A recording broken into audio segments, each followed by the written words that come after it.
guys, it's Cindy Leach, your polymer clay tutor, and today's PCT product demo. I'm going to show you some really neat acrylic tools for making polymer clay canes, and they are by Tiny Pandora. Now, Teresa Salgado has a YouTube channel called Teresa Pandora Salgado, and she also has a web store called Tiny Pandora.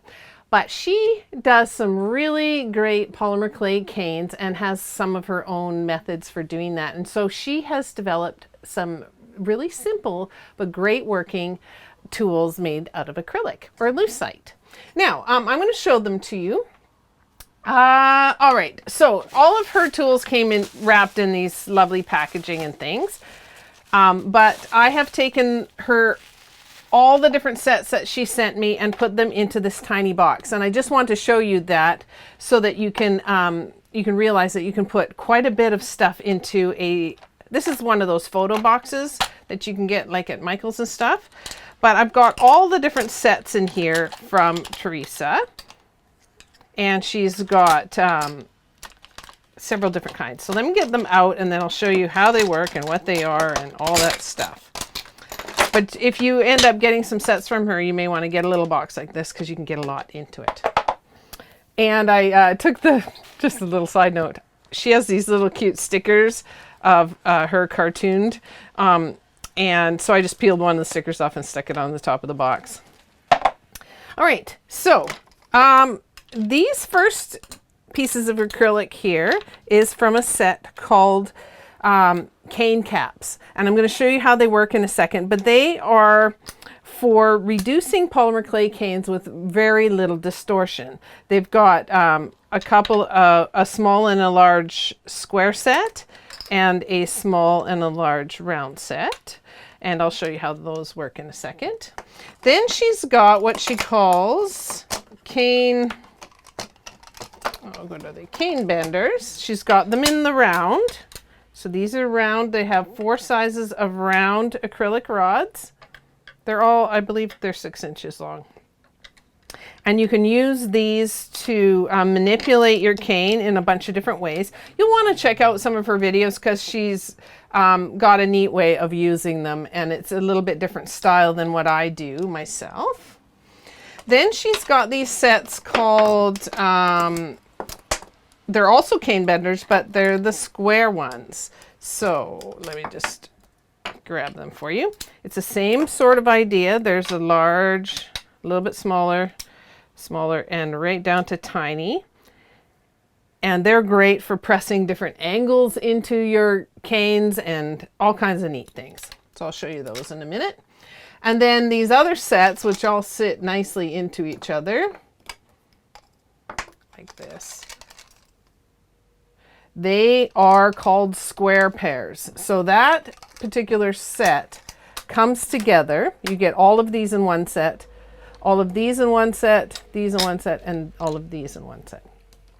But the square pairs are meant for squaring up round canes, for reducing round canes. There's some neat things that you can do with them, and each of the sets match up.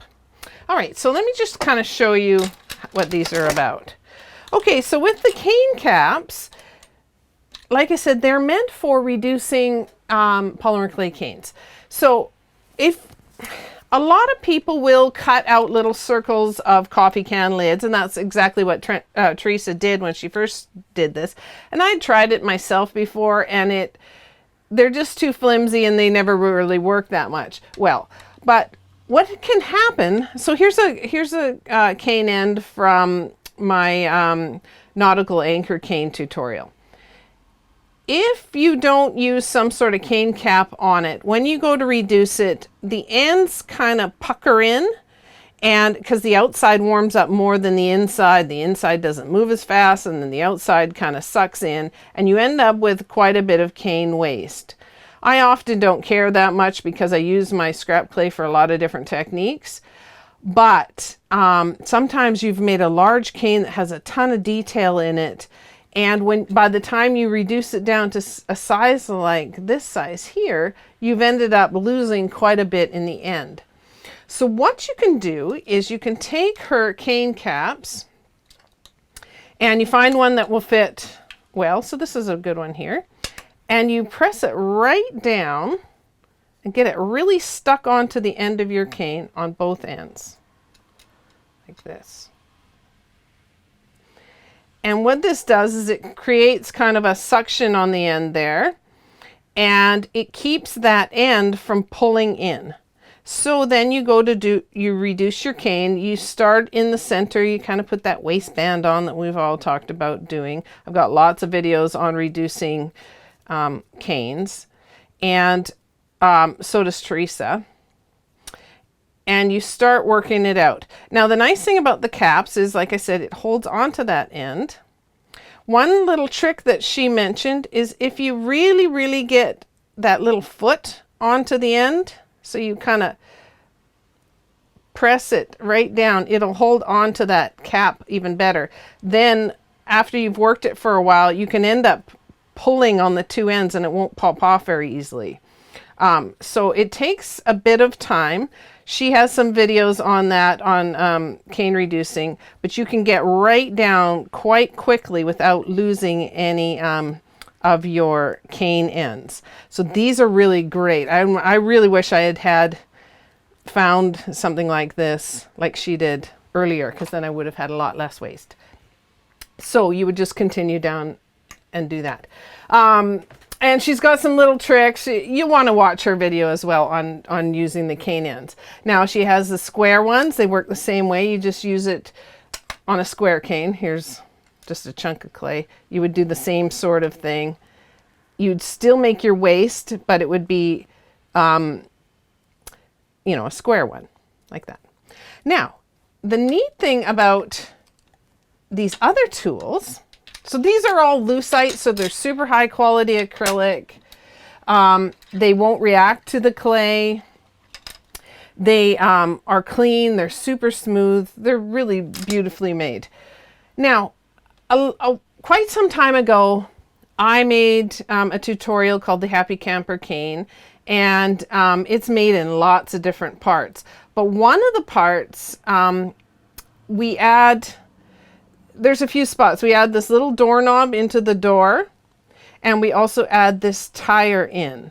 Now I had to shape it all by hand, find a tool to kind of shape in that hole.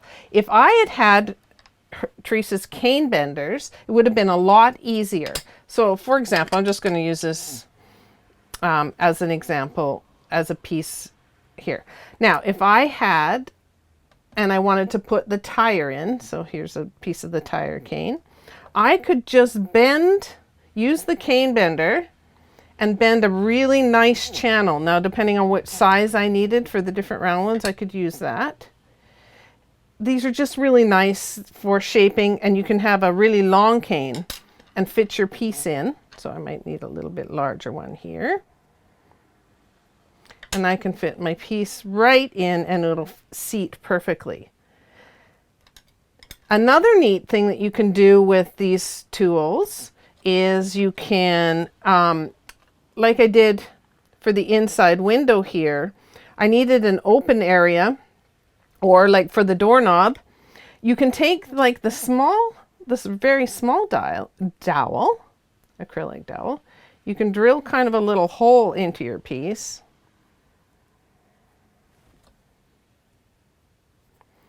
And you can work it a little larger, so you could use a dowel just like this.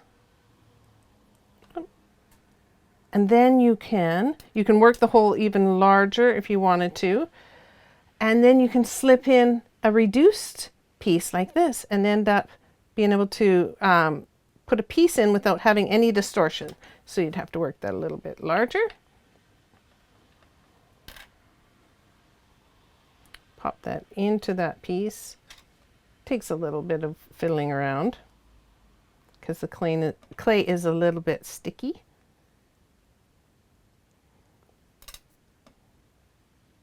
You can pop that right into there and then close it up. And then you don't get, then that little doorknob or whatever it is, the polka dot, the spot or whatever you put into it is perfect. There's not going to be any odd shapes because this will fill the space perfectly. So that's a neat thing you can do with the cane benders. She also does lots of all kinds of Kaleidoscope canes and different things with hers. Now the square benders work the same sort of way. If you want to put like an angled notch in your cane, you can do it down the whole length. You don't have to worry about leaving any markings because it's smooth and polished. So you could put in a square piece of clay into this spot, a triangular piece. She's got all the different sizes. There's some really neat things you could do there too. You could also put in a square notch. I'm just fooling around here. I just wanted to show you the different ways that you could use it. You could push in a square notch and all kinds of neat stuff. So some really nice tools to use for manipulating canes, and because of the length, you can do and the strength of them, you can do the full length of your cane. So that comes in all kinds of cool little tools. This pointed edges here, or even this little guy here, would have been really handy when I was working on this Happy Camper cane, getting up into the corners and squaring them up. Would have been really nice. All right, so let me just lastly show you the square pairs and how they work and what they're for. Okay, so sometimes you will have a round cane that you would like to reshape into another shape. Sometimes you want to shape it into a square so that you can form it together into a cane like this one. It's a little bit like a Kaleidoscope cane, but if it's square, then all the pieces will fit together nicely. So what you can do with these square pairs here is you can take them, now depending on what size you need. So there's kind of the medium set here, the large set, and the small set. Now for my cane here, I would want to square it up so that this point came to one of my corners. So I'm going to take this medium set here, and I'm going to lay this down so that it's, hopefully my hands aren't in the way. I'll try it from this angle. I can use these square pairs and I can start shaping the block, and you can hold it perpendicular and press in from either side and then press it down. I'm going to turn it and press it. Now, when it's small enough, you can move it to the next stage, and you can use rollers. So you can use, like, where's my brayer? I can use my brayer here to roll down. Are my hands out of the way there, Dad? Kinda? I'll move it back here so you can see it a little better. But you can press them together and then use the brayer to roll it square. And it doesn't take that many times before you have squared up your round cane. Just like here, press it up. I'm at an awkward angle, but I think you guys get the idea. And you can keep turning it, and it's really nice to be able to have a long, clean, square-edged acrylic surface to help you manipulate your canes. Otherwise, you're trying to do it just straight on the table, and they can get out of square really quickly. Or you're trying to use you know, the acrylic stamping blocks or pieces of plastic or some sort of pieces of wood or something. And having tools like this that you know are going to work with your polymer clay, are not going to leave any funky lines, that will help you straighten things out, can be really, really helpful. So I know it's quite a collection here, and I didn't go super into detail how they're used, but Teresa's got that covered pretty much. So I just want to show them to you. And I kind of wish I had these a long time ago. They would have made several of my past projects a lot easier to deal with. So I hope you enjoyed that and that you found it interesting. Do check out Teresa's shop. It's at tinypandora.com. And she's promised me she's got lots of stock in there. The last time we sent someone over, they ran out of stock really fast. So you can check out her store and maybe pick up a few sets here. All right, so if you like this video, do let us know. And if you've got suggestions for products that you'd like me to test, books you'd like me to review, techniques that you don't know about, and you'd like some more help on it, then leave your suggestions in the comment section below. And don't forget to check out all of our past videos. We have so many of them, and they may just have the answer to your polymer clay question. All right, so we'll see you next time, and bye for now.